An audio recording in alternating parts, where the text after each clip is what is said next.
اعوذ باللہ من الشیطان الرجیم بسم اللہ الرحمن الرحیم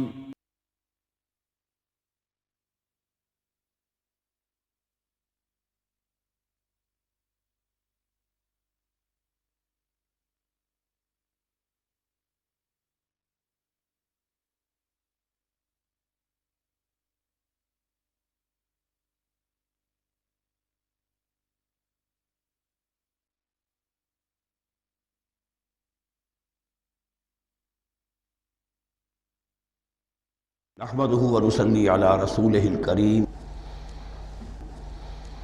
اما بعد فاعوذ بالله من الشيطان الرجيم بسم الله الرحمن الرحيم سيقول السفهاء من الناس ما ولاهم عن قبلتهم التي كانوا عليها قل لله المشرق والمغرب يهدي من يشاء الى صراط مستقيم صدق الله العظيم۔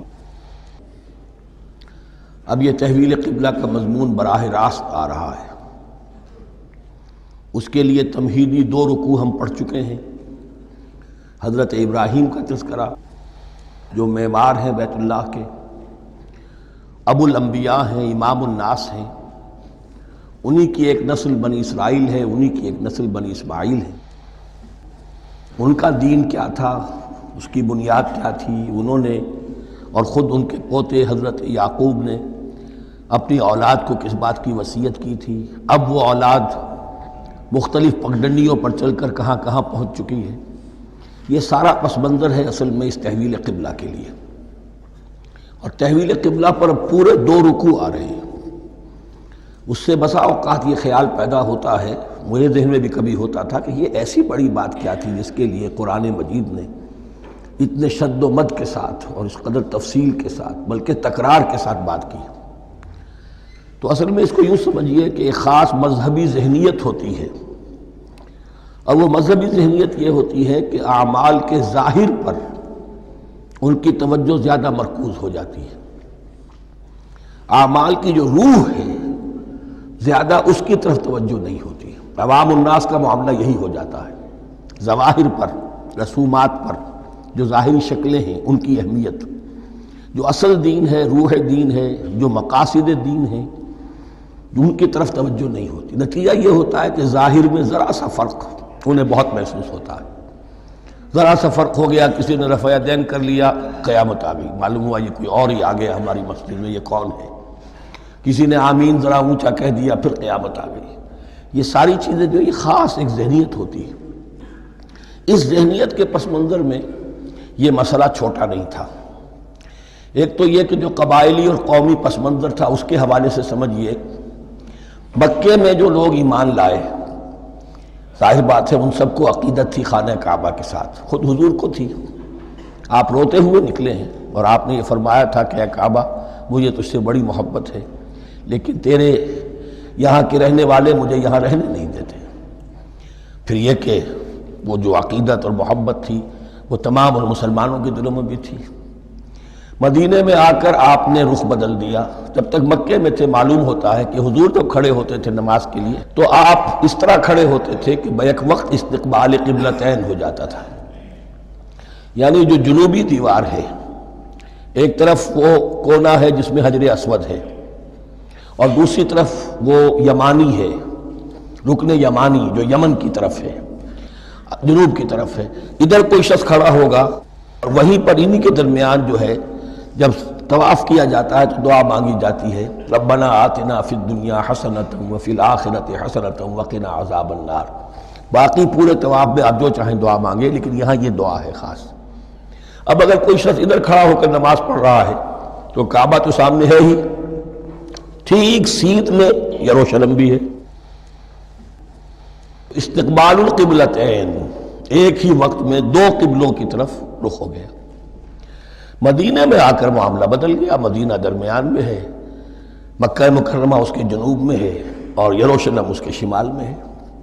اب جنوب کی طرف رخ کریں گے تو پیٹھ ہوگی یروشلم کی طرف، یروشلم کی طرف رخ کریں گے تو پیٹھ ہوگی کعبے کی طرف۔ اس میں امتحان ہو گیا ان لوگوں کا جو ایمان لائے تھے کہ آیا وہ محمد الرسول اللہ صلی اللہ علیہ وسلم کے فرمان کی پیروی کرتے ہیں یا اپنی پرانی عقیدتوں اور اپنی پرانی جو روایات ہیں ان کو زیادہ اہمیت دیتے ہیں۔ اللہ کا شکر ہے جو لوگ مکے سے آئے تھے ان کی اتنی تربیت ہو چکی تھی کہ ان میں سے کسی کے لیے کوئی مسئلہ پیدا نہیں ہوا۔ اقبال کا وہ مصرع پھر سنا رہا ہوں، بمصطفیٰ برساں خیش را کے دی ہموست، اگر بہو نہ رسیدی تمام بولا بیست۔ حالانکہ قرآن مجید میں کہیں منقول نہیں ہے کہ اللہ نے حکم دیا تھا، ہو سکتا ہے اللہ نے حضور کو وحی خفی کے ذریعے سے حکم دیا ہو، لیکن وحی جلی میں کہیں نہیں ہے کہ آپ کو حکم دیا گیا ہو کہ اب یروشلم کی طرف رخ کر کے نماز پڑھیے۔ یہ امتحان ہو گیا کہ رسول کا اتباع کتنا کچھ ہے۔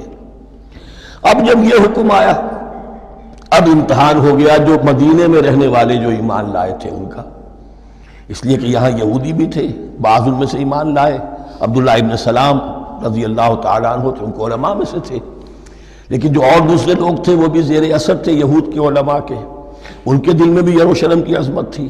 اب جب انہیں رخ کرنا پڑا تو یہ ان کے ایمان کا امتحان ہو گیا۔ تو یہ بڑا امتحان تھا اس میں کہ جو سب کے لیے مثبر تھا، اور مسلمانوں میں سے بعض لوگوں کے دلوں میں یہ خیال بھی پیدا ہوا ہوگا اگر اصل قبلہ یہ تھا تو ہم نے اب تک جو نمازیں پڑھی ہیں وہ تو پھر ہم نے غلط رخ پر پڑھی، ہماری اتنی سالوں کی کسی کو ایمان لائے ہوئے 10 برس ہو گئے، ہماری ان نمازوں کا کیا بنے گا؟ وہ نمازیں ضائع ہو گئیں تو نماز تو ایمان کا رکن رکین ہے، تو بڑی تشویش پیدا ہو گئی۔ اس کے ساتھ ہی ایک مسئلہ یہ پیدا ہوا سیاسی اعتبار سے کہ یہود اب تک تو یہ سمجھ رہے تھے کہ حضور نے اور مسلمانوں نے ہمارا قبلہ اختیار کر لیا ہے، تو گویا کہ ہمارے کیمپ فالوورز ہیں، ہمارا تو انہوں نے اتباع کیا ہے، لہذا ہمیں کوئی خاص اندیشہ نہیں ان کی طرف سے۔ لیکن اب جب قبلہ بدل گیا تو ان کے کان کھڑے ہو گئے کہ یہ تو پھر کوئی نئی اب ملت ہے اور نئی امت کی تشکیل ہو رہی ہے، لہذا ان کی طرف سے مخالفت جو تھی اس کے اندر شدت زیادہ پیدا ہو گئی۔ یہ سارے مضامین تھے کہ جو یہاں پر زیر بحث آ رہے ہیں۔ سَيَقُولُ السُّفَهَاءُ مِنَ النَّاسِ، بہت غیر معمولی ہے اس کا آغاز ہی اس آیت کا۔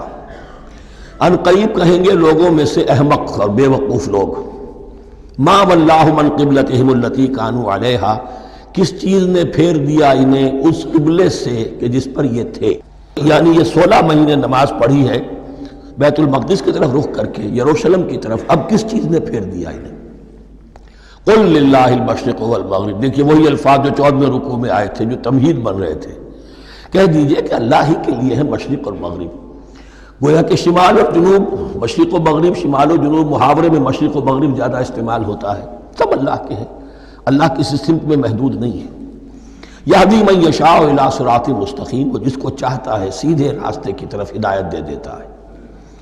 وَكَذَلِكَ جَعَلْنَاكُمْ، اب یہ خاص بات کہی جا رہی ہے، اے مسلمانوں تم اس تحویل قبلہ کو معمولی بات نہ سمجھو، یہ علامت ہے اس بات کی کہ اب تمہیں وہ حیثیت حاصل ہو گئی۔ وَكَذَلِكَ جَعَلْنَاكُمْ أُمَّةً وَسَطًا لِتَكُونُوا شُهَدَاءَ عَلَى النَّاسِ وَيَكُونَ الرَّسُولُ عَلَيْكُمْ شَهِيدًا، اب تمہارا فرض منصب یہ ہے کہ رسول نے جس دین کی گواہی تم پر دی ہے اپنے عمل سے، اپنے قول سے، اسی دین کی گواہی تمہیں دینی ہے اپنے قول سے اور اپنے عمل سے پوری نوع انسانی پر۔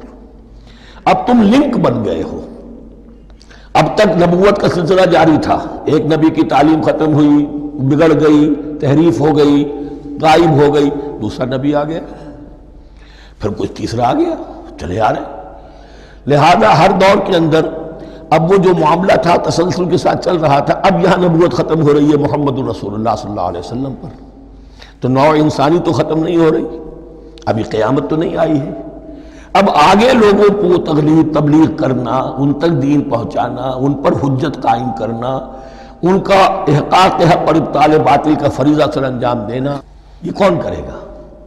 تو پہلے تو ہمیشہ اللہ کی طرف سے وہی جبریل لائے اور نبی کے پاس آ گئے، نبی نے لوگوں کو سکھا دیا۔ اب یہ کہ اللہ سے جبریل لائے محمد کے پاس، محمد نے سکھایا تمہیں، اور تمہیں سکھانا ہے پوری نوع انسانی کو، تو تم اب وہ درمیانی لنک ہو۔ وَكَذَلِكَ جَعَلْنَاكُمْ أُمَّةً وَسَطًا لِتَكُونُوا شُهَدَاءَ عَلَى النَّاسِ وَيَكُونَ الرَّسُولُ عَلَيْكُمْ شَهِيدًا، یہ مضمون زیادہ کھلے گا چل کر سورہ حج کی آخری آیات میں۔ اسی طرح سے مراد یہ کہ تحویل قبلہ ایک مظہر ہے اس کا، اس سے اب تم اپنی ذمہ داریوں کا اندازہ کرو، صرف خوشیاں نہ مناؤ، جشن نہ مناؤ، بلکہ یہ کہ یہ ایک بہت بڑی ذمہ داری کا بوجھ ہے جو تم پر آ گیا۔ کبھی ہم نے اپنے بندے محمد کے کاندھوں پر جب یہ بوجھ رکھا تھا تو ان سے بھی کہا تھا صلی اللہ علیہ وسلم انا سنلقی علیک قولا ثقیلا، اے نبی ہم آپ پر ایک بھاری بات ڈالنے والے ہیں۔ وہی بھاری بات بہت بڑے پیمانے پر اب تمہارے کندھوں پر آ گئی ہے۔ وَكَذَلِكَ جَعَلْنَاكُمْ أُمَّةً وَسَطًا لِتَكُونُوا شُهَدَاءَ عَلَى النَّاسِ وَيَكُونَ الرَّسُولُ عَلَيْكُمْ شَهِيدًا وَمَا جَعَلْنَا الْقِبْلَةَ الَّتِي كُنْتَ عَلَيْهَا، اور ہم نے نہیں قرار دیا تھا اس قبلے کو جس پر کہ اے نبی آپ پہلے تھے۔ یعنی یہ دو طرح کی بات ہو سکتی ہے، وہی خفی سے اللہ نے فرمایا ہو کہ اے محمد اب کچھ عرصے کے لیے یروشلم کی طرف رخ کر کے نماز پڑھو، وہی جلی میں نہیں ہے، اور یہ بھی ہو سکتا ہے یہ حضور کا اجتہاد ہو اور اسے اللہ نے قبول فرما لیا ہو۔ دونوں باتوں کا امکان موجود ہے۔ حضور کے اجتہاد پر اگر اللہ کی طرف سے نفی نہ آئے تو وہ گویا اللہ کی طرف سے۔ وَمَا جَعَلْنَا الْقِبْلَةَ الَّتِي كُنْتَ عَلَيْهَا إِلَّا لِنَعْلَمَ مَن يَتَّبِعُ الرَّسُولَ وَمِمَّن يَنقَلِبُ عَلَىٰ عَقِبَيْهِ، اور نہیں ٹھہرایا تھا ہم نے اس قبلے کو جس پر کہ آپ رہے ہیں مگر یہ جاننے کے لیے کہ کون ہے، یہ ظاہر کرنے کے لیے کہ کون ہے کہ جو اتباع کرتے ہیں رسول کا صلی اللہ علیہ وسلم، اور وہ کون ہے کہ جو اپنی ایڑیوں کے بل لوٹ جاتے ہیں۔ یعنی مدینے میں آ کر اگر کوئی مکے کا مسلمان کہتا صاحب یہ قبلہ مجھے قبول نہیں ہے، وہ واپس ہو جاتا، ایسا ہوا نہیں۔ اور اب جب مکے کی طرف رخ ہو گیا ہے تو کوئی انصار میں سے کوئی مدینے میں جو ایمان لائے ان میں سے کسی نے کہا کہ ٹھیک ہے جی ہمارا قبلہ وہ تھا، اب آپ نے اپنا قبلہ بدل دیا، آپ کا راستہ اور ہمارا راستہ اور، نہیں، وہ تمام کے تمام مسلمان ان آزمائشوں میں کامیاب ہوئے۔ وَإِن كَانَتْ لَكَبِيرَةً إِلَّا عَلَى الَّذِينَ هَدَى اللَّهُ، اور واقعہ یہ ہے یقیناً یہ بہت بڑی بات تھی۔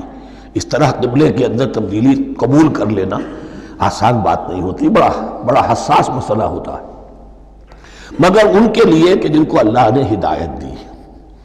وَمَا كَانَ اللَّهُ لِيُضِيعَ إِيمَانَكُمْ، اور اللہ ہرگز تمہارے ایمان کو ضائع کرنے والا نہیں ہے۔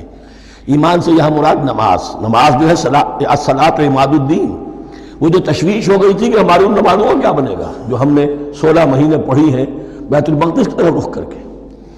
وَمَا كَانَ اللَّهُ لِيُضِيعَ إِيمَانَكُمْ، اس وقت وہ حکم تھا رسول کا، وہ اللہ کے ہاں مقبول ہے۔ اس وقت یہ حکم ہے جو تمہیں رسول کی معرفت مل رہا ہے، اب تم اس کی پیروی کرو۔ ان اللہ بالناس لرؤوف الرحیم، یقیناً اللہ تعالیٰ تو انسانوں کے حق میں بہت ہی شفیق ہے اور بہت ہی رحیم ہے۔ قد نرى تقلب وجهك في السماء، معلوم ہوتا ہے خود حضور کو انتظار تھا اس فیصلے کا، اور معلوم ہوتا ہے کہ آپ پر بھی شاخ گزر رہا تھا یہ وقفہ کہ جس میں نماز پڑھتے ہوئے پیٹھ ہو رہی تھی بیت اللہ کی طرف، تو آپ بار بار آپ کی نگاہیں آسمان کی طرف اٹھتی تھی کہ کب وحی آئے، کب جبرائیل حکم لے کر آئے۔ قد نرى تقلب وجهك في السماء، اے نبی ہم نے آپ کے چہرے کا بار بار آسمان کی طرف اٹھنا دیکھ لیا ہے۔ فَلَنُوَلِّيَنَّكَ قِبْلَةً تَرْضَاهَا، اس آیت میں بڑی شفقت، بڑی محبت، بڑی عنایت ہے محمد الرسول اللہ صلی اللہ علیہ وسلم کے لیے اللہ کی طرف سے۔ تو ہم بدلے دیتے ہیں، پھیرے دیتے ہیں قبلہ جو آپ کو پسند ہے۔ ظاہر بات ہے کہ حضور کو جو محبت تھی اور جو بھی آپ کو ایک رشتہ قلبی تھا بیت اللہ کے ساتھ، فَلَنُوَلِّيَنَّكَ قِبْلَةً تَرْضَاهَا، ہم بدلے دیتے ہیں، بدل دیں گے قبلہ اسی طرف جو آپ کو پسند ہے۔ فَوَلِّ وَجْهَكَ شَطْرَ الْمَسْجِدِ الْحَرَامِ، تو بس اب پھیر دیجئے اپنے رخ کو مسجد حرام کے رخ پر۔ وَحَيْثُ مَا كُنْتُمْ، اور مسلمانوں جہاں کہیں بھی تم ہو، مدینے میں ہو یا کہیں اور ہو، مغرب میں ہو، شمال میں ہو، جنوب میں ہو، کہیں ہو، فَوَلُّوا وُجُوهَكُمْ شَطْرَهُ، تو اپنا چہرہ نماز میں اسی کے رخ پر پھیرو۔ وَإِنَّ الَّذِينَ أُوتُوا الْكِتَابَ لَيَعْلَمُونَ أَنَّهُ الْحَقُّ مِنْ رَبِّهِمْ، اور جن لوگوں کو کتاب دی گئی تھی وہ جانتے ہیں کہ یہ حق ہے ان کے پروردگار کی طرف سے۔ تورات میں بھی یہ مذکور تھا کہ اصل قبلہ ابراہیمی وہی تھا، اس لیے کہ یروشلم تو تعمیر کیا ہے حضرت ابراہیم سے کوئی 1000 سال کے بعد حضرت سلیمان نے۔ یہ جو بھی ہیکل سلیمانی ہے کم سے کم 1000 برس کا فصل ہے حضرت ابراہیم میں حضرت سلیمان میں۔ تو حضرت ابراہیم کا قبلہ کون سا تھا؟ تو وہ بھی مولانا امین احسن اصلاحی صاحب نے اردو میں ترجمہ کیا ہے مولانا حمید الدین فراہی کی کتاب کا، اور وہ بہت اہم ہے اس موضوع کو سمجھنے کے لیے۔ بہت سے مسلمان مفسرین نے بھی اس میں ٹھوکر کھائی ہے۔ ان الذین اوتوا الکتاب لیعلمون انہ الحق من ربہم وما اللہ بغافل عما یعملون، اور اللہ غافل نہیں ہے اس سے کہ جو وہ کر رہے ہیں۔ وَلَئِنْ أَتَيْتَ الَّذِينَ أُوتُوا الْكِتَابَ بِكُلِّ آیَةٍ مَا تَبِعُوا قِبْلَتَكَ، اے نبی آپ ان اہل کتاب کو اگر تمام دلائل بھی دے دیں گے، تمام نشانیاں بھی دکھا دیں گے، تب بھی یہ آپ کے قبلے کی پیروی نہیں کریں گے۔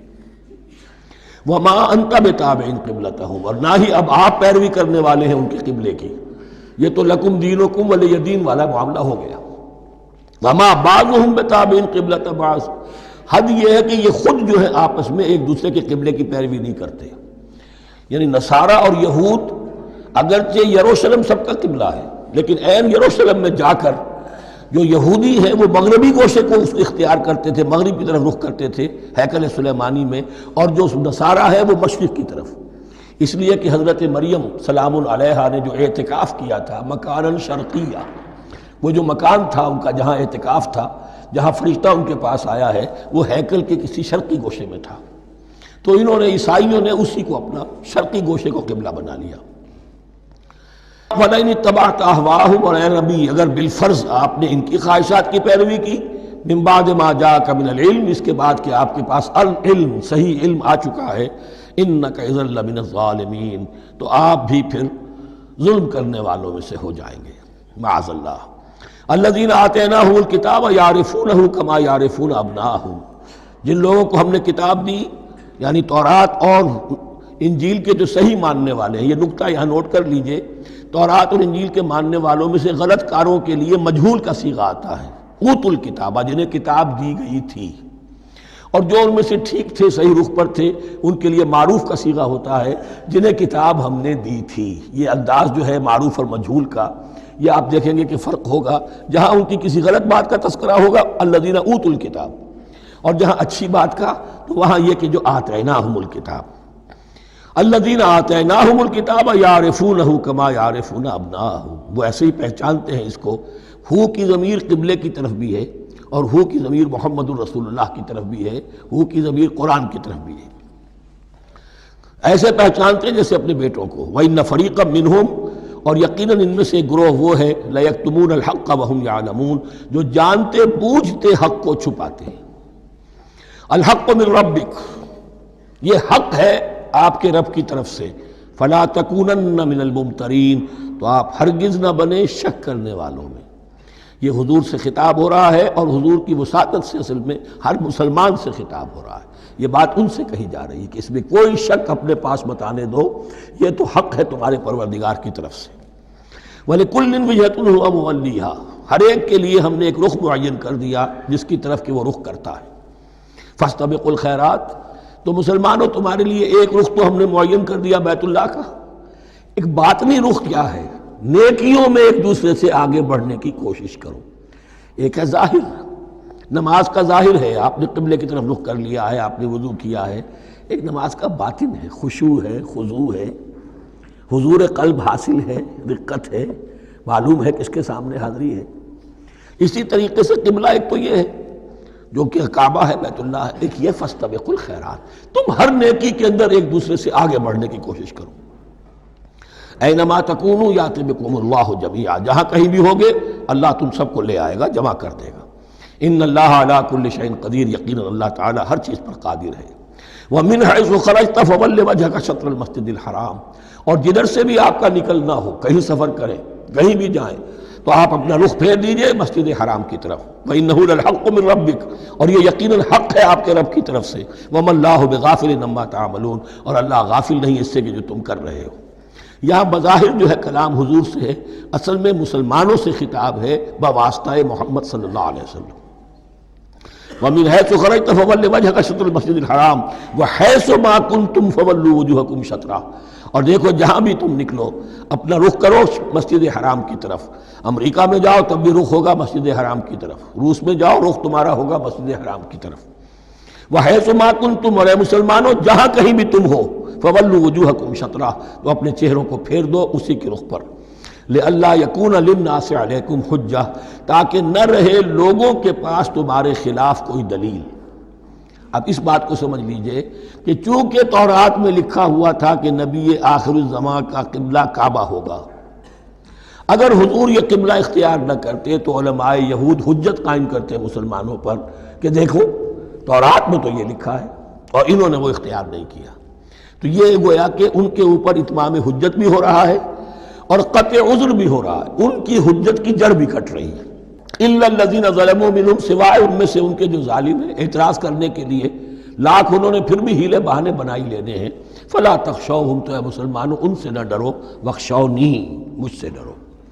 وَلِأُتِمَّ نِعْمَتِي عَلَيْكُمْ. اور یہ جو تحویل قبلہ ہوئی ہے اور محمد الرسول اللہ صلی اللہ علیہ وسلم کی بعثت کی بنیاد پر ایک نئی امت کو شکل دی جا رہی ہے اور اسے اب امامت الناس سے سرفراز کیا جا رہا ہے، وراثت ابراہیمی اب اسے منتقل ہو گئی ہے. یہ اس لیے ہے وَلِأُتِمَّ نِعْمَتِي عَلَيْكُمْ، اپنی نعمت میں تم پر اس کا اتمام فرما دوں، مکمل کر دوں. وَلَعَلَّكُمْ تَهْتَدُونَ، اور تاکہ تم ہدایت یافتہ بن جاؤ. کما ارسلنا فیکم رسولا، جیسے کہ ہم نے بھیج دیا ہے تم میں ایک رسول. اب یہ دعا ابراہیم و اسماعیل یاد کر لیجئے. ربنا وبعث فیہم رسولا منہم یتلو علیہم آیاتک ویعلمہم الکتاب والحکمت ویزکیہم. اب گویا کہ وہاں تو دعا تھی اور یہ 3000 سال کے بعد اس دعا کا ظہور ہو رہا ہے بعثت محمدی کی شکل میں. کما ارسلنا فیکم رسولا منکم، جیسے کہ ہم نے بھیج دیا ہے تم میں رسول اپنا، تم ہی میں سے. یتلو علیکم آیاتنا، وہ تلاوت کرتا ہے تم پر ہماری آیات. ویزکیکم، تمہیں پاک کرتا ہے، تزکیہ کرتا ہے تمہارا. ویعلمکم الکتاب والحکمہ، اور تمہیں تعلیم دیتا ہے کتاب و حکمت کی. ویعلمکم ما لم تکونوا تعلمون، اور تمہیں تعلیم دے رہا ہے ان چیزوں کی جو تمہیں معلوم نہیں تھی. یہاں ایک نقطہ بڑا اہم ہے، حضرت ابراہیم اور اسماعیل کی دعا میں جو ترتیب تھی یہاں اللہ نے اس کو بدل دیا ہے. وہاں کیا تھا؟ تلاوت آیات، تعلیم کتاب و حکمت، پھر تزکیہ. یہاں کیا ہے؟ تلاوت آیات، پھر تزکیہ، پھر تعلیم کتاب و حکمت. اب ظاہر بات ہے کہ حضرت ابراہیم حضرت اسماعیل نے جو بات کہی وہ بھی غلط تو نہیں ہو سکتی، لیکن ہم یہ کہہ سکتے ہیں کہ اس کی امپرووڈ فارم یہ ہے جو اللہ تعالیٰ کی طرف سے دی گئی، اس لیے کہ تزکیہ مقدم ہے. اگر نیت صحیح نہیں ہے تو تعلیم کتاب و حکمت مفید نہیں ہوگی بلکہ گمراہی میں اضافہ ہوگا. نیت کج ہے تو گمراہی بڑھتی چلی جائے گی. اور تزکیہ کا حاصل کیا ہے؟ نیت درست ہو جائے، اخلاص، نحن لہ مخلصون. اگر یہ نہیں ہے تو جتنا پڑھو گے، جتنے بڑے عالم ہوگے، شیطان بھی بن سکتے ہو. بڑے بڑے فتنے عالموں نے اٹھائے ہیں. یہ جو دین اکبری تھا یا دین الہی تھا، اکبر کے تو باپ دادا کو کبھی خیال نہیں آ سکتا تھا اس کا. یہ پٹی پڑھانے والے کون تھے؟ ابو الفضل اور فیضی جیسے علماء، بہت بڑے علماء. اسی طرح غلام احمد قادیانی، اس کو اصل میں جو بھی پٹیاں پڑھائی ہیں وہ تو پڑھائی حکیم نور الدین نے، جو بہت بڑا عالم تھا، اہل حدیث عالم تھا. تو در حقیقت بہت بڑا عالم ہوگا، اگر اس کی کج ہو گئی نیت تو اتنا ہی بڑا فتنہ اٹھا دے گا. اس پہلو سے تزکیہ مقدم ہے، اور اس کا ثبوت یہ ہے، یہی مضمون سورہ آل عمران میں آیا، یہی مضمون پھر سورہ جمعہ میں آئے گا. وہاں بھی ترتیب یہی ہے، تینوں جگہ پر اللہ کی طرف سے ترتیب یہی ہے. یتلو علیکم آیاتنا ویزکیکم، تمہیں ہماری آیات پڑھ کر سنا رہا ہے اور تمہارا تزکیہ کرتا ہے. ویعلمکم الکتاب والحکمہ، اور اس تزکیے کے بعد پھر تعلیم کتاب و حکمت. ویعلمکم ما لم تکونوا تعلمون، اور تمہیں سکھا رہا ہے جو کچھ علم تمہیں حاصل نہیں تھا. فاذکرونی اذکرکم، پس مجھے یاد رکھو، میں تمہیں یاد رکھوں گا. یہ بہت بڑا میثاق ہے اور بہت بڑا وعدہ ہے، بہت بڑا وعدہ. اور یہاں تک حدیث میں پھر اس کی شرح آئی ہے، میرا بندہ اگر مجھے اپنے دل میں یاد کرتا ہے میں بھی اسے اپنے جی میں یاد کرتا ہوں. اور میرا بندہ اگر میرا ذکر کسی محفل میں کرتا ہے تو میں اس سے بہت اعلیٰ محفل میں اس کا ذکر کرتا ہوں. اس کی محفل تو بہت بلند و بالا ہے، ملائے اعلیٰ کی محفل ہے، فرشتے ملائکہ مقربین کی محفل ہے. خدا خود میر محفل بود اندر لامکا خسرو، محمد شمع محفل بود شب جائے کہ من بودم. اب خسرو کس عالم میں تھے جب یہ شعر کہہ گئے ہیں؟ تو بہرحال ہے تو صحیح، ایک محفل تو ہے. میں اس سے بڑی بہتر محفل میں ان کا تذکرہ کرتا ہوں. فاذکرونی اذکرکم واشکروا لی ولا تکفرون، اور میرا شکر کرو، میری نعمتوں کا ادراک کرو، اس کا شعور حاصل کرو، اس پر زبان سے بھی شکر ادا کرو، اپنے عمل سے بھی، جوارح سے بھی ان نعمتوں کا حق ادا کرو. یہاں وہ 18 رکوع ختم ہو گئے، نصف اول اس سورہ مبارکہ کا مکمل ہو گیا۔ اب آگے سے خطاب ہے یا ایھا الذین آمنوا، ایک نئی امت آ گئی، چارٹر اس کا آ گیا۔ کیوں بنایا گیا تمہیں؟ لتکونوا شہداء علی الناس ویکون الرسول علیکم شہیدا، تم اب لنک ہو ہمیشہ ہمیشہ کے لیے محمد اور پوری نوع انسانی کے درمیان۔ اسی لیے وہ حدیث بھی تو ہے جو علماء حق ہوتے ہیں ان کے بارے میں فرمایا علماء امتی کا انبیاء بنی اسرائیل، میری امت کے علماء کا مقام وہی ہے جو بنی اسرائیل کے علماء کا، اس لیے کہ اب نبوت تو ختم ہو گئی محمد پر صلی اللہ علیہ وسلم، لیکن یہ کتاب تو ہے، اس کا پہنچانا تو ہے، اس کو عام تو کرنا ہے، حجت تو قائم کرنی ہے، اور صرف تبلیغ سے نہیں عمل کر کے دکھانا ہے، وہ نظام قائم کر کے دکھانا ہے جو محمد عربی نے قائم کیا صلی اللہ علیہ وسلم، تب حجت قائم ہوگی۔ اس کے لیے تمہیں قربانیاں دینی ہوں گی، مشکلیں جھیلنی ہوں گی، جان و مال کا نقصان برداشت کرنا ہوگا، آرام سے گھر بیٹھے ٹھنڈے پیٹوں کفر جگہ نہیں چھوڑ دے گا اور حق نہیں آ جائے گا، کفر کو ہٹانے کے لیے اور باطل کو ختم کرنے کے لیے اور حق کو قائم کرنے کے لیے تن من دھن تمہیں لگانے ہوں گے۔ اب دیکھیے وہ قول آ رہی ہے، یا ایھا الذین آمنوا استعینوا بالصبر والصلاۃ، یہی وہ الفاظ تھے کہ وہ جو 7 آیتیں تھیں جن کو میں نے کہا تھا خطاب میں بنی اسرائیل میں وہ بمنزلہ فاتحہ ہیں، ان میں الفاظ آئے تھے واستعینوا بالصبر والصلاۃ وانھا لکبیرۃ الا علی الخاشعین الذین یظنون انہم ملاقو ربہم وانہم الیہ راجعون۔ اب وہی خطاب یہاں ہو رہا ہے، یا ایھا الذین آمنوا استعینوا بالصبر والصلاۃ، یہ میں بیان وہاں کر چکا ہوں، ان اللہ مع الصابرین، جان لو کہ اللہ صبر کرنے والوں کے ساتھ ہے۔ اس بیعت سے کیا مراد ہے؟ ایک بات تو متفق علیہ ہے، اللہ کی مدد، اللہ کی تائید، اللہ کی نصرت ان کے شامل حال ہے۔ باقی یہ کہ اللہ تعالیٰ جہاں کہیں بھی ہم ہیں ہمارے ساتھ ہے، کس طرح ہے یہ ہم نہیں جانتے، لیکن یہ فرمایا اس نے کہ میں تو تمہاری دگے جان سے بھی زیادہ قریب ہوں۔ وَلَا تَقُولُوا لِمَنْ يُقْتَلُ فِي سَبِيلِ اللَّهِ أَمْوَاتٌ، اب پہلے ہی قدم پر قتل کی بات آ گئی۔ شرط اول قدم این است کہ مجنوں باشی، پہلا قدم یہ ہے جانے دینے کے لیے تیار ہو جاؤ۔ وَلَا تَقُولُوا لِمَنْ يُقْتَلُ فِي سَبِيلِ اللَّهِ أَمْوَاتٌ، مت کہو ان کو کہ جو اللہ کی راہ میں قتل ہو جائیں مردہ، وہ مردہ نہیں ہے، بل احیاء، وہ زندہ ہے، وَلَٰكِن لَا تَشْعُرُونَ، لیکن تمہیں اس کا شعور نہیں ہے۔ شہداء جو اللہ کی راہ میں قتل ہو جائیں ان کے لیے یوم آخر تک کا انتظار نہیں ہے، ان کی براہ راست جنت میں داخلہ ملتا ہے۔ قیل ادخل الجنہ قال یا لیت قومی یعلمون بما غفر لی ربی وجعلنی من المکرمین، وہاں تاخیر نہیں ہے، لہذا وہ تو زندہ ہیں۔ یہی مضمون پھر آئے گا سورہ آل عمران میں اور زیادہ نکھر کر، وَلَنَبْلُوَنَّكُمْ بِشَيْءٍ مِّنَ الْخَوْفِ وَالْجُوعِ، اب یہ ہے کہ پہلے سے دکھا دیا، اللہ تعالیٰ دھوکہ نہیں دینا چاہتا۔ دیکھ لو جس راہ میں قدم رکھا ہے اب آزمائشیں آئیں گی، تکلیفیں آئیں گی، رشتہ دار ناراض ہوں گے، بیوی شوہر سے لڑے گی، شوہر بیوی سے لڑے گا، اولاد والدین سے جدا ہوگی، یہ سب کچھ ہوگا، فساد ہوگا، فتور ہوگا، تصادم ہوگا، جان و مال کا نقصان ہوگا۔ وَلَنَبْلُوَنَّكُمْ، ہم لازماً آزمائیں گے تمہیں، بِشَيْءٍ مِّنَ الْخَوْفِ، خوف کی کیفیت سے، وَالْجُوعِ، بھوک، فاقے، کیسے کیسے فاقے آئے ہیں، کیا ہوا ہے غزوہ احزاب میں، کیا ہوا ہے جو اس سے بعد جو جیش العسرہ ہے، تبوک کی جنگ ہے، وَنَقْصٍ مِّنَ الْأَمْوَالِ وَالْأَنفُسِ وَالثَّمَرَاتِ، اور نقصانات ہوں گے مالی بھی جانی بھی، اور ثمرات۔ اب ثمرات یہاں دو معنی دے رہا ہے، چونکہ مدینے والوں کی جو تھی اصل جو ان کی معیشت تھی وہ زرعی تھی، پھل، خاص طور پر کھجور، یہ ان کی پیداوار تھی، جسے آج کل آپ کہتے ہیں کیش کراپ جو ہے ان کی، وہ یہ تھی۔ اب ایسا بھی ہوگا کہ فصل تیار کھڑی ہے، اگر اسے اتارا نہ کھجور سے تو ضائع ہو جائے گی، اور ادھر سے تبوک کا حکم آ گیا نکلو اللہ کی راہ، یہ ساری فصل ضائع ہو جائے گی۔ امتحان ہو گیا کہ نہیں؟ اور اس کے علاوہ ایک اور ہے اس کا مفہوم، انسان کچھ بہت محنت کرتا ہے، جد و جہد کرتا ہے، کیریئر بناتا ہے، اپنا ایک مقام بنا لیتا ہے اس کیریئر میں، اس پروفیشن میں، اس راستے پر آتا ہے تو کچھ اور ہی شکل اختیار کرنی پڑتی ہے۔ وہ تجارت کے زمانے میں جو محنت کی تھی، وہ کیریئر کو اب جمانے میں جو محنت کی تھی، وہ سارا کا سارا معاملہ جو ہے وہ کھو کر پھر اس وادی میں آنا پڑتا ہے۔ وَلَنَبْلُوَنَّكُمْ، یہ بھی ثمرات ہیں نا، محنت کے ثمرات۔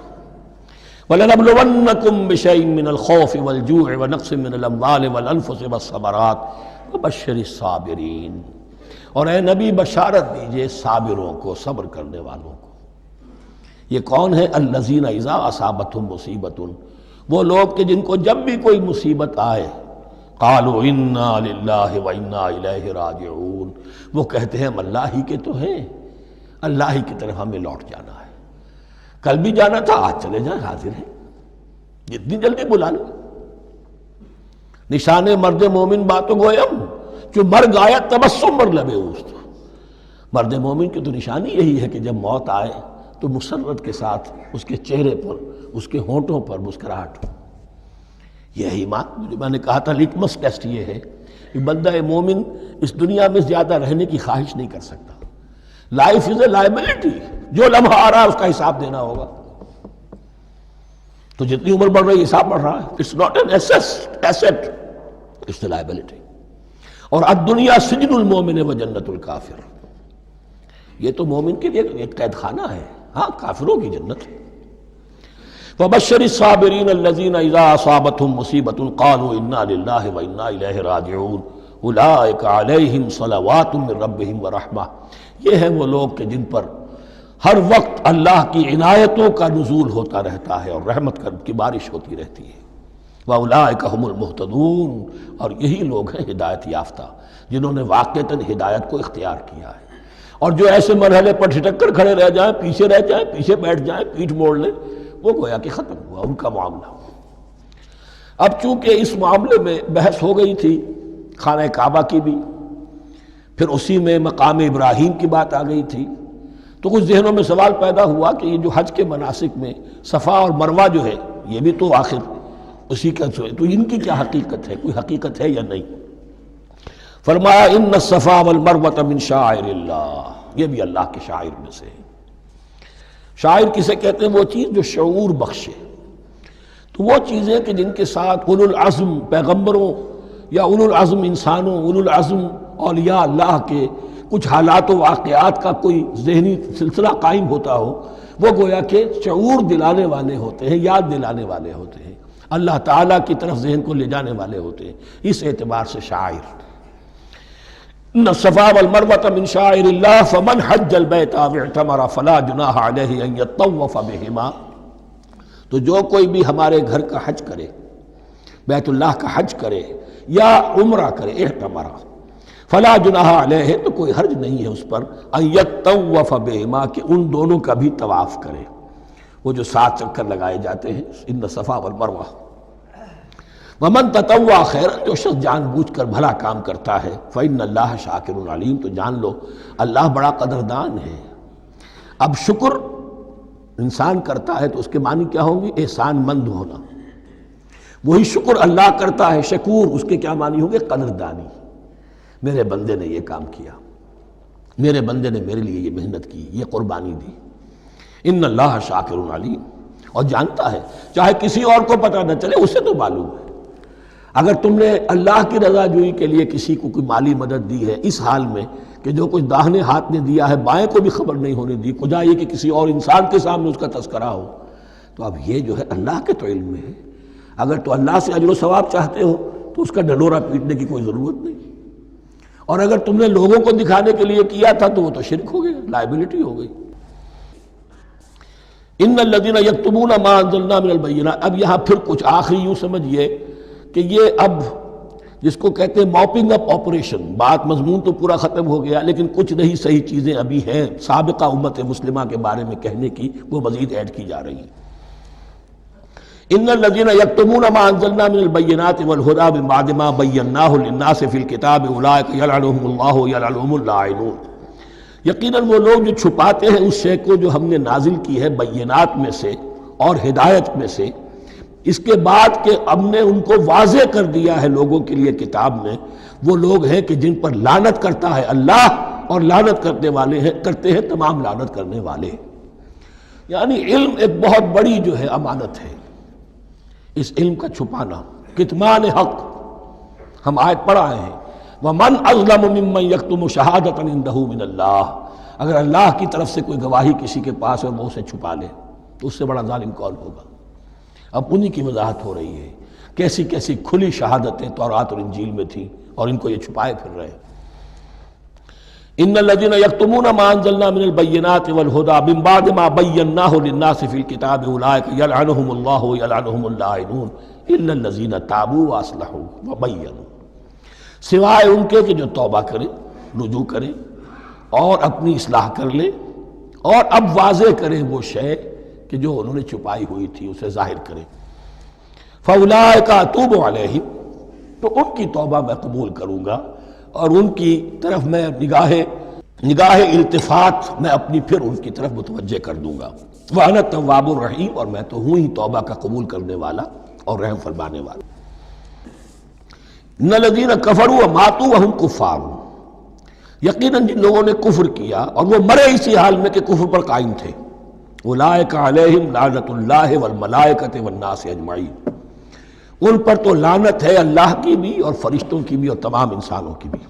خالدین فیہا، اس لعنت کی کیفیت میں وہ اب ہمیشہ رہیں گے۔ لا یخفف عنہم العذاب، نہ ان پر سے عذاب کے اندر کوئی کمی کی جائے گی، ولا ہم ینظرون، نہ انہیں کوئی مہلت ملے گی کہ عذاب کا تسلسل ذرا سی دیر کے لیے وقفہ ہو جائے، سانس لینے کی مہلت مل جائے۔ ولا ہم ینظرون۔ وَإِلَٰهُكُمْ إِلَٰهٌ وَاحِدٌ، سن لو تمہارا الہ اور معبود ایک ہی الہ ہے۔ لا الہ الا هو الرحمن الرحیم، اس کے سوا کوئی الہ نہیں ہے اور وہ رحمان ہے اور رحیم ہے۔ اب جو آیت آ رہی ہے اس کے پڑھنے سے پہلے ایک بات سمجھ لیجئے کہ یہ جو اب 22 رکوعوں کا مضمون ہم پڑھ رہے ہیں، مجھے یہ بات آج شروع میں واضح کرنی چاہیے تھی، اس میں ترتیب کیا ہے۔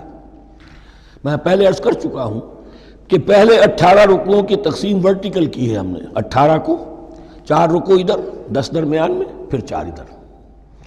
یہاں اب چلے گی ہاریزونٹل تقسیم، افقی تقسیم، اور اس کی بھی شکل کیا ہے کہ 4 مضامین ہیں کہ جو تانے بانے کے ساتھ بنے ہوئے ہیں، یا 4 لڑیاں ہیں مضمون کی کہ جن کو بٹ کر رسی بنا دیا گیا۔ وہ 4 مضامین کیا ہیں؟ مسلمانوں سے خطاب میں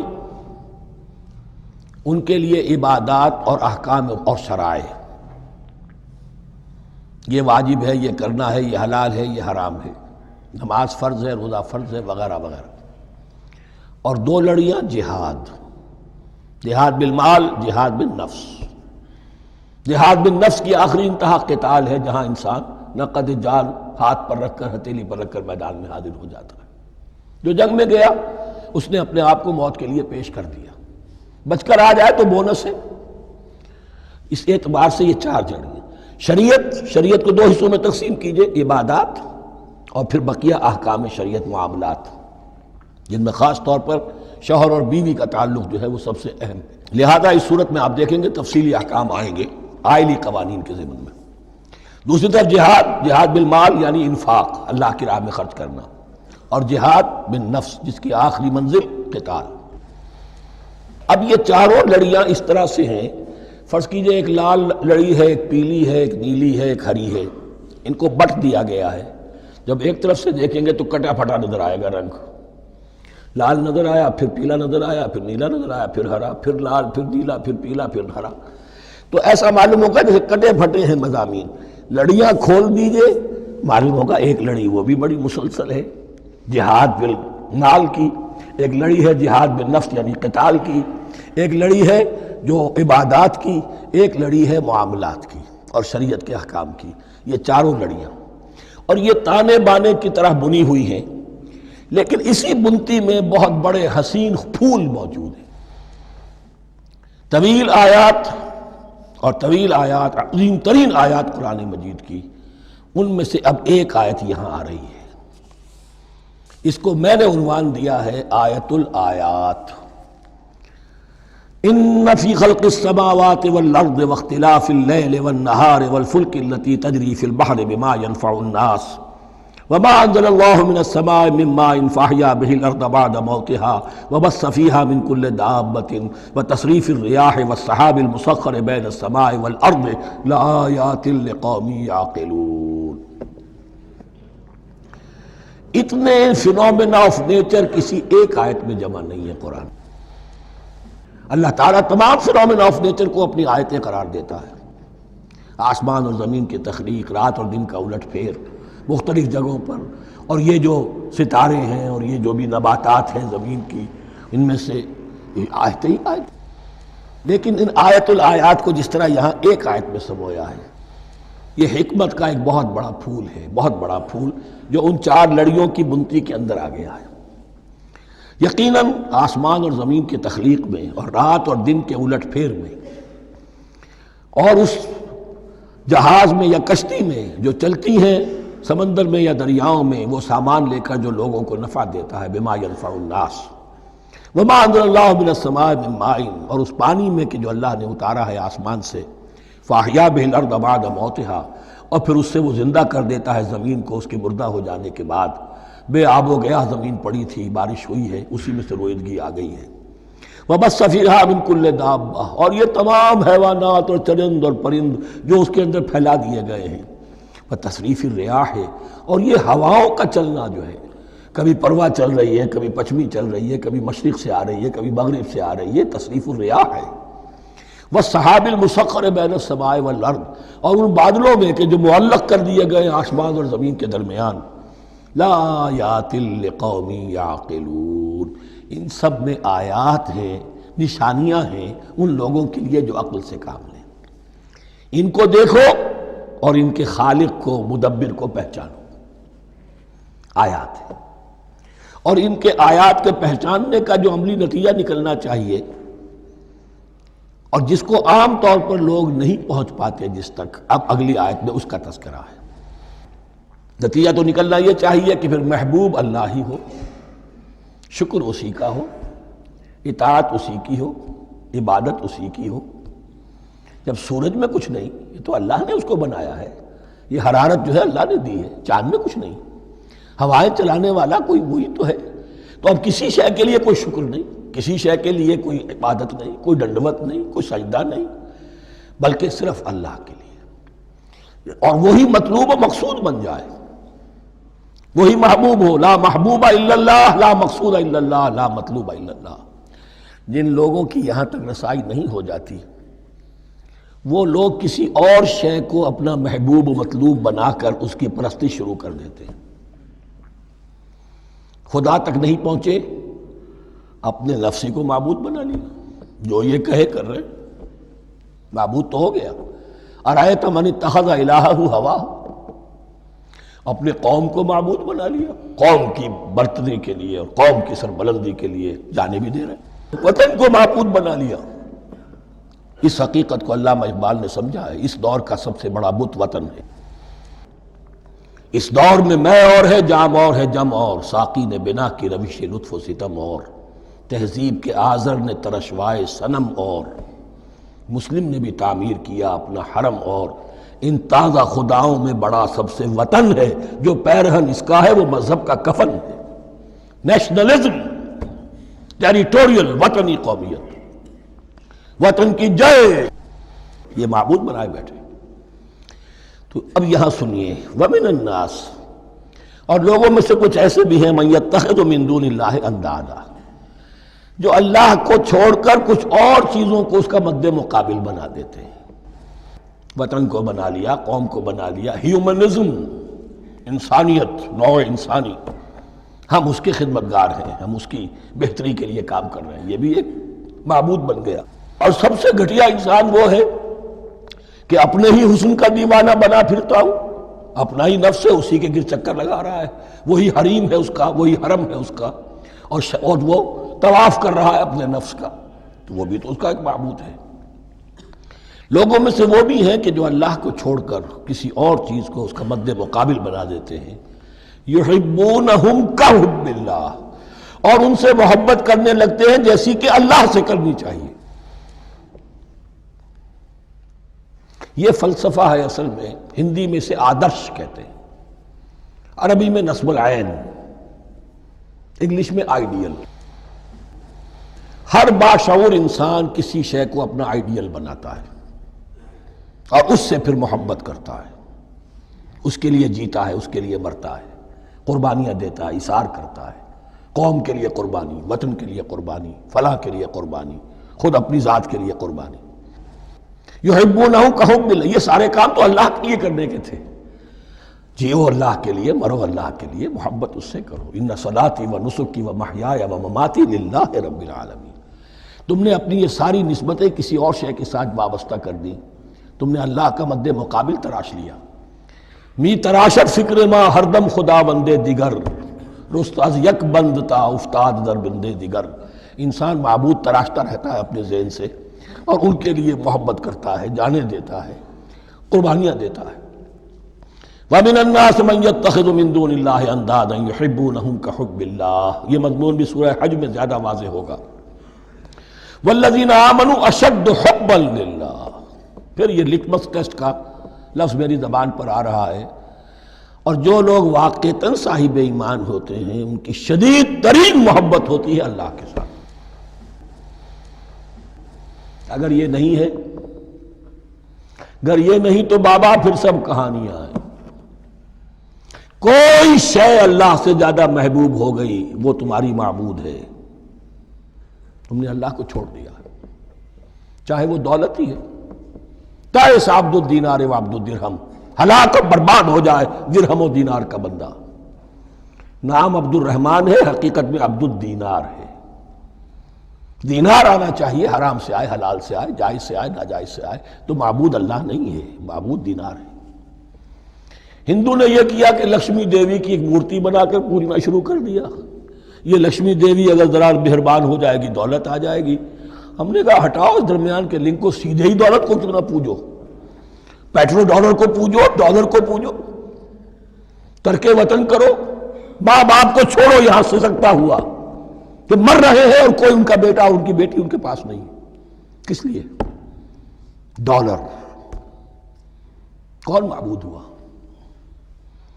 وَمِنَ النَّاسِ مَن يَتَّخِذُ مِن دُونِ اللَّهِ أَندَادًا يُحِبُّونَهُمْ كَحُبِّ اللَّهِ وَالَّذِينَ آمَنُوا أَشَدُّ حُبًّا لِلَّهِ وَلَوْ يَرَى الَّذِينَ ظَلَمُوا إِذْ يَرَوْنَ الْعَذَابَ أَنَّ الْقُوَّةَ لِلَّهِ جَمِيعًا، اور کاش کہ دیکھ لیتے یہ لوگ جو اس شرک میں اور اس گناہ میں مبتلا ہیں، ظلم شرک کے معنی، جب وہ دیکھیں گے عذاب کو اور یہ بات واضح ہو جائے گی کہ قوت تو ساری کی ساری اللہ کے ہاتھ میں ہے، کسی کے پاس کچھ نہیں۔ وَأَنَّ اللَّهَ شَدِيدُ الْعِقَابِ، اور یہ کہ اللہ سزا شدید العذاب، اللہ سزا دینے میں بہت سخت ہے۔ اس وقت آنکھ کھلے گی تو فائدہ کیا ہوگا؟ اب آنکھ کھلے تو فائدہ ہے۔ اِسْتَبَرَّأَ الَّذِينَ اتُّبِعُوا مِنَ الَّذِينَ اتَّبَعُوا، اب انسانی معاشرے کے اندر یہ ہوتا ہے، کچھ لوگ ہوتے ہیں لیڈر لوگ جو اپنے پیچھے لوگوں کو لگا لیتے ہیں، چاہے ڈیماگوگز ہوں، چاہے مذہبی جو ہے وہ مسندوں کے والی ہوں، اپنے پیچھے لگاتے ہیں، اور ان کے پیچھے لگنے والے جو ہیں وہ یہ سمجھتے ہوئے ان کی عزت بھی ہے، ان کا احترام بھی ہے، ان کے نیچے دبے بھی ہوئے، ان کا پیچھے پیچھے چلتے ہیں۔ قیامت کے دن وہ تبرہ کریں گے ان تم نے ہمیں مروایا، ہم تمہاری پیروی کرتے رہے، ہم نے سمجھا تم جو کہہ رہے وہ ٹھیک ہے، ہم نے تمہیں اپنا لیڈر مانا۔ اب وہ اعلان برات کریں گے، اللہ ہمارا ان سے کوئی تعلق نہیں۔ استبرأ الذین اتبعوا، اور اس کے جواب میں پھر وہ کریں گے ہمارا تم سے کوئی تعلق نہیں۔ اس روز کے جن لوگوں کا اتباع کیا گیا تھا دنیا میں، لیڈر لوگ، وہ ان لوگوں سے جنہوں نے پیروی کی تھی ان سے تبرہ کریں گے۔ وَرَأَوُا الْعَذَابَ وَتَقَطَّعَتْ بِهِمُ الْأَسْبَابُ، اور وہ دیکھ لیں گے عذاب کو، نگاہوں کے سامنے جہنم آ جائے گی اور تمام رشتے منقطع ہو جائیں گے۔ یوم یفر المرء من اخیہ وامہ وابیہ وصاحبتہ وبنیہ لکل امرئ منہم یومئذ شأن یغنیہ یود المجرم لا یفتدی من عذاب یومئذ ببنیہ وصاحبتہ واخیہ وفصیلتہ التی تؤویہ ومن فی الارض جمیعا ثم ینجیہ۔ ہر انسان چاہے گا میرے باپ کو، بیٹے کو، بھائی کو، ماں کو، بیوی کو، اولاد کو، تمام انسانوں کو چھوڑ دو جہنم میں، خدا کے لیے کسی طرح مجھے بچا لو۔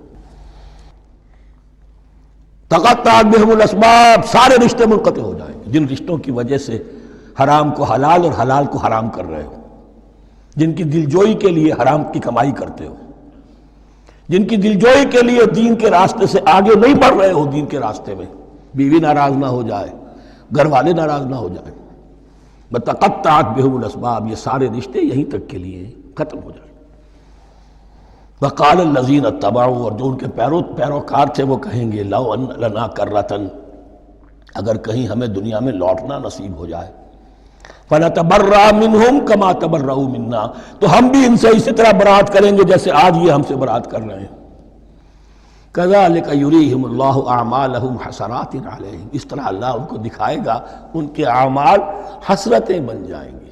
کاش کہ ہم نے سمجھا ہوتا، کاش کہ ہم نے ان کی پیروی نہ کی ہوتی، کاش کہ ہم نے ان کو اپنا لیڈر اور اپنا ہادی اور رہنما نہ مانا ہوتا. وما ہم بخارجین من النار، لیکن وہ اب آگ سے نکلنے والے نہیں ہوں گے. یا ایھا الناس کلوا مما فی الارض حلالا طیبا ولا تتبعوا خطوات الشیطان انہ لکم عدو مبین. اے لوگو، زمین میں جو کچھ حلال اور طیب ہے، حلال ہے اور پاک ہے، صاف ستھری چیز اور حلال چیز، وہ کھاؤ، اور شیطان کے نقش قدم کی پیروی نہ کرو. انہ لکم عدو مبین، یقیناً وہ تمہارے لیے کھلا دشمن ہے. یہ بحث اصل میں کھلے گی سورہ انعام میں جا کر. وہاں عرب میں یہ رواج تھا، بتوں کے نام پر کوئی جانور چھوڑ دیتے تھے، جیسے ہندوؤں میں بھی تھی رواج، ہم نے تو بچپن میں دیکھا ہے. کوئی سانڈ چھوڑ دیا، کسی کے کان جو ہے وہ چیر دیے، یہ فلاں بت کے لیے ہے، فلاں دیوی کے لیے ہے. اب اسے کوئی کچھ نہیں کہہ سکتا تھا، وہ جہاں چاہیں وہ منہ ماریں جا کر ان کا، اور پھر ان کا ظاہر بات ہے ان کا گوشت کیسے کھایا جا سکتا تھا. تو عرب میں بھی یہ رواج تھے، اور ابھی تک اس کے کچھ نہ کچھ ریزیڈول ایفیکٹس تھے. آباء و اجداد کی جو رسمیں چلی آ رہی ہوں وہ آسانی سے جو ہے وہ چھوٹتی نہیں ہیں، کچھ نہ کچھ اثرات رہتے ہیں، جیسے آج تک ہمارے ہاں ہندوانہ اثرات موجود ہیں. تو ایسے لوگوں سے کہا جا رہا ہے کہ یہ تمام حرمتیں جو تمہارے ان لوگوں نے مشرکین نے بنا لی تھی، یہ جانور حرام، یہ جانور حرام ہو گیا، اسے فلاں کے نام پر نامزد کیا ہے، اس اونٹ کی جو ہے اتنی اونٹنیوں کے ساتھ جفتی ہو چکی ہے، اب بس اس کو خالی کر دو، چھوڑ دو، نہ اس کے اوپر سواری کی جائے گی اور نہ اس کا گوشت کھایا جائے گا. یہ کوئی نہیں ہے، جو چیز حلال ہے اصلاً اور طیب ہے کھاؤ. انما یامرکم بالسوء والفحشاء، یقیناً شیطان تمہیں حکم دیتا ہے بدی کا اور بے حیائی کا. وان تقولوا علی اللہ ما لا تعلمون، اور اس کا کہ تم کہو اللہ کی طرف نسبت کر کے جو تم جانتے نہیں ہو کہ اللہ نے حرام کیا. بھائی تمہیں کہاں معلوم؟ کوئی دلیل لاؤ، کسی کتاب میں دکھاؤ کہ اللہ نے یہ چیز حرام کر دی. وَإِذَا قِيلَ لَهُمُ اتَّبِعُوا مَا أَنزَلَ اللَّهُ قَالُوا بَلْ نَتَّبِعُ مَا أَلْفَيْنَا عَلَيْهِ آبَاءَنَا، اور جب ان سے کہا جاتا ہے اتباع کرو اس کی جو اللہ نے نازل کیا ہے، قالوا، وہ کہتے ہیں بل نتبع ما الفینا علیہ آباءنا، ہم تو پیروی کریں گے اس کی جس پر ہم نے پایا اپنے آباء و اجداد کو. اولو کان آباؤہم لا یعقلون شیئا ولا یہتدون، کیا وہ اپنے آباء و اجداد ہی کی پیروی کرتے رہیں گے، خواہ ان کے آباء و اجداد نہ کسی بات کو سمجھ پائے ہوں نہ ہدایت یافتہ ہوئے. میں نے عرض کر دیا تھا کہ سورہ بقرہ میں جہاں دعوت تیسرے رکوع کی پہلی آیت شروع ہوئی، یا ایھا الناس اعبدوا ربکم الذی خلقکم والذین من قبلکم لعلکم تعقلون، وہ بھی تو مخلوق تھے جیسے تم مخلوق ہو، تم سے خطا ہو سکتی ہے ان سے بھی ہوئی، تم غلطی کر سکتے ہو انہوں نے بھی کی. ومثل الذین کفروا کمثل الذی ینطق بما لا یسمع الا دعاء ونداء. یہاں ذرا تمثیل کے اندر ایک پیچیدگی ہے کہ بظاہر ترجمہ تو یہ ہوگا کہ مثال ان لوگوں کی جنہوں نے کفر کیا اس شخص کی سی ہے جو پکار رہا ہے ایسی چیز کو جو نہ سنتا ہے نہ سمجھتا ہے. ہاں یہ پتہ چلتا ہے کہ کچھ پکار رہا ہے، جانور ہوتے ہیں انہیں اور کیا سمجھ میں آتا ہے. تو یہاں پہ اصل میں تمثیل میں مراد یہ ہے کہ حضور صلی اللہ علیہ وسلم اور مسلمان ان لوگوں کو جو سمجھانے کی کوشش کر رہے ہیں ان میں سے کچھ ایسے بھی ہیں کہ جو کچھ نہیں سمجھتے. دعا اور ندا تو ہے، صم بکم عمی فہم لا یعقلون، لیکن وہ بہرے بھی ہیں، گونگے بھی ہیں، اندھے بھی ہیں، وہ عقل سے کام نہیں لیتے. یا ایھا الذین آمنوا کلوا من طیبات ما رزقناکم، اے اہل ایمان کھاؤ ان تمام پاکیزہ چیزوں میں سے جو ہم نے تمہیں دی ہیں. واشکروا للہ، اللہ کا شکر ادا کرو، ان کنتم ایاہ تعبدون، اگر تم واقعتاً اسی کی عبادت کرنے والے ہو. جیسا کہ میں نے عرض کیا سورہ الانعام میں یہ ساری چیزیں آئیں گی اور تفصیل سے. انما حرم علیکم المیتۃ والدم ولحم الخنزیر وما اہل بہ لغیر اللہ، بنیادی طور پر اللہ تعالیٰ نے وہ کھانے کے جو اہل عرب میں اس وقت رائج تھے ان میں سے 4 چیزوں کی حرمت کا اعلان کیا ہے بار بار. مکی صورتوں میں بار بار ہوا ہے اور یہاں پھر یہ مدنی صورت کے اندر گویا کہ آخری بار. انما حرم علیکم المیتۃ، اللہ نے تم پر حرام کیا مردار کو، جو اپنی آپ موت مر گیا، ذبح نہیں کیا گیا، والدم، اور خون حرام ہے، نجس ہے۔ اسی لیے جو ذبح کرنے کا ہمارا طریقہ ہے وہ یہ ہے کہ صرف گردن کو کاٹا جائے تاکہ اس میں شریانے وغیرہ کٹ جائے اور اکثر جو ہے خون جسم کا نکل جائے۔ اگر جھٹکا کیا جائے جیسے سکھ کرتے تھے، ایک ہی تلوار کے وار سے گردن اڑا دی بکری کی، یا یہ کہ جیسے کہ یورپ وغیرہ میں ہوتا ہے، تو پھر وہ خون اندر رہ جاتا ہے جسم کے، اس کے اندر پھر وہ اینٹھن نہیں ہوتی اس حیوان کے جسم میں کہ جس سے خون جو ہے وہ باہر چلا جائے، تو وہ لحم الخنزیر، اور تیسری چیز ہے خنزیر کا گوشت، اور چوتھی چیز وما اہل بہ لغیر اللہ، اور وہ کہ جس پر پکارا گیا ہو کسی کا نام اللہ کے سوا۔ اب اس میں ایک چیز تو یہ ہے کہ جسی شے کو ذبح کرتے ہوئے کسی بت کا، کسی دیوی کا، کسی دیوتا کا تذکرہ کیا، وہ تو حرام مطلق ہو ہی گیا، اس کا گوشت کھانا حرام مطلق ہے۔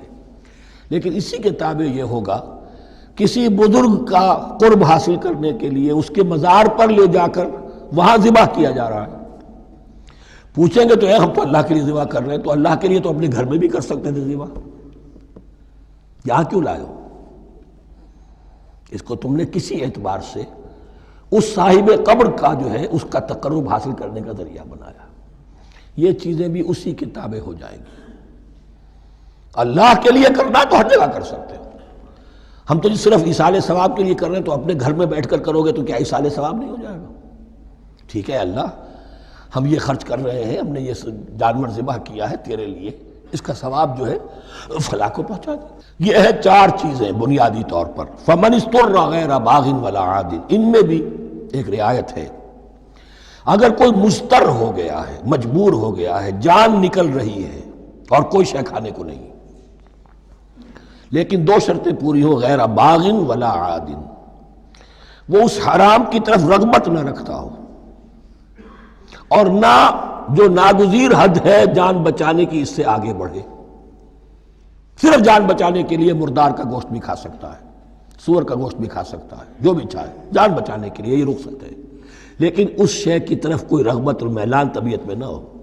یہ اللہ تو جانتا ہے، اگر تو معاملہ اس سے ہے تو اس سے تو چھپی ہوئی بات نہیں ہے، اور جتنا ناگزیر ہے جان بچانے کے لیے اس سے آگے نہ بڑھے۔ فلا اثم علیہ، ان 2 شرطوں کے ساتھ جان بچانے کے لیے حرام چیز بھی کھائی جا سکتی ہے۔ ان اللہ غفور الرحیم، یقیناً اللہ غفور الرحیم ہے۔ ان الذین یکتمون ما انزل اللہ من الکتاب ویشترون بہ ثمنا قلیلا، یقیناً وہ لوگ جو چھپاتے ہیں اس کو جو اللہ نے نازل کیا ہے کتاب میں سے اور فروخت کرتے ہیں انہیں بہت حقیر سی قیمت پر، اولئک ما یاکلون فی بطونہم الا النار، یہ لوگ نہیں بھر رہے اپنے پیٹوں میں مگر آگ۔ ولا یکلمہم اللہ یوم القیامہ، اللہ ان سے کلام نہیں کرے گا قیامت کے دن۔ ولا یزکیہم، نہ انہیں پاک کرے گا۔ ولہم عذاب علیم، ان کے لیے دردناک عذاب ہے۔